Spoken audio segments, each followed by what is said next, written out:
In 2014, 2015, I started to see a shift in the communities that I was seeing more crimes being committed by young Black males who were 14, 15. And, it was tragic to me because I was like, I'm always thinking like, hey, they're not going to be able to go to their prom. They're not going to be able to have their first job. They're spending the rest of their lives in prison. So I worked with gang members. I worked with dropouts. And I talked to them and I asked them, what could I have done to have saved you from going down this path? What is it that we need to do to save this generation? They came back with things like they wanted to understand investments, how to own a franchise, what to wear to a job interview, how to dress more professionally. So I took all of that, and then they all talked about, we want to look better because people look at us differently because we dress a certain way. Sometimes we would like to dress up. So I took all of the things that they gave me and created the Black Suit Initiative because studies have shown that there is a different thought process when someone is dressed professionally.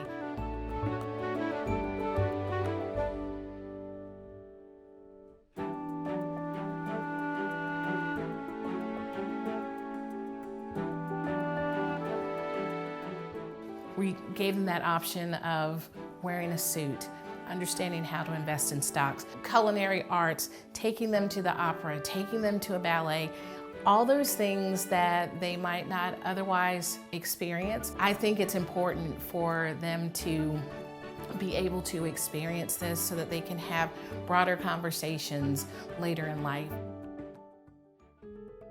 I've met various influential business owners. I've met people behind Contour Brands, Leanne Wrangler, people that you might not know, but they do have a very big impact upon the company and its future. We also did a reading program for young ones who couldn't read and taught them ABCs and everything down to that point. She showed us a lot of people who didn't have just one road because, there's not one way to do everything. It just gives inspiration to us to remember that we had to take our own time to learn and grow and learn ourselves along the way. People look at me and they're like, how are you as a woman a mentor to a group of males?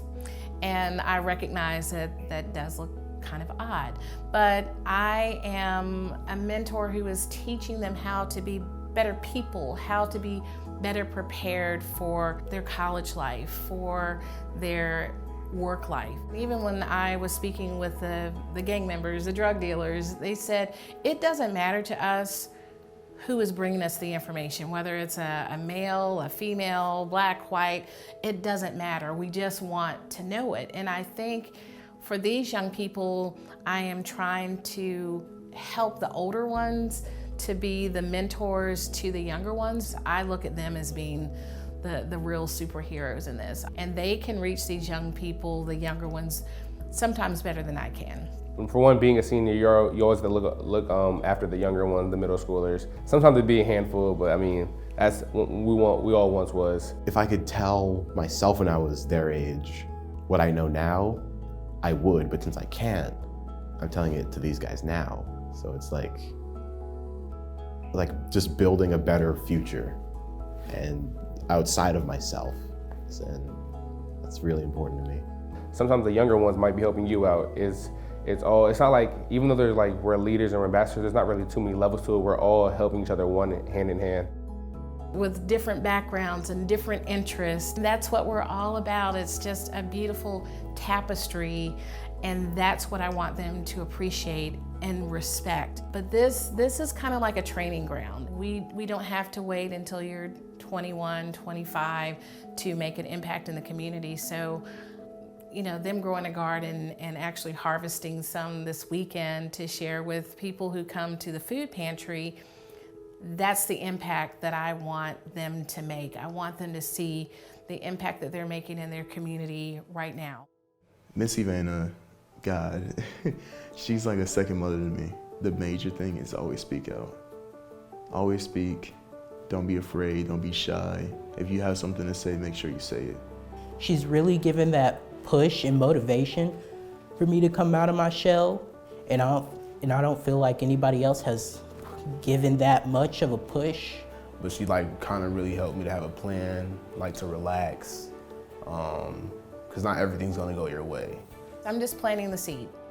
And so it's up to them to do what it takes to nurture that seed and to make it grow. They give me hope every week I come here.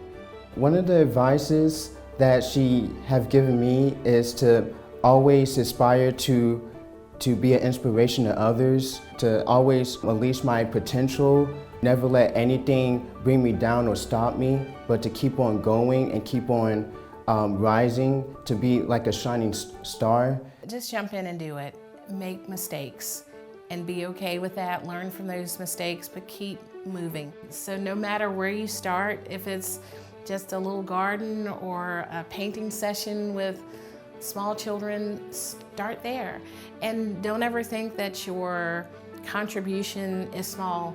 Whether you stay just working with 4 or 5 people or you work with 400 or 500 people, your contribution to this world, no matter what size, if you're doing something that's making an impact in the community, then you're making a big change. You're making a big impact.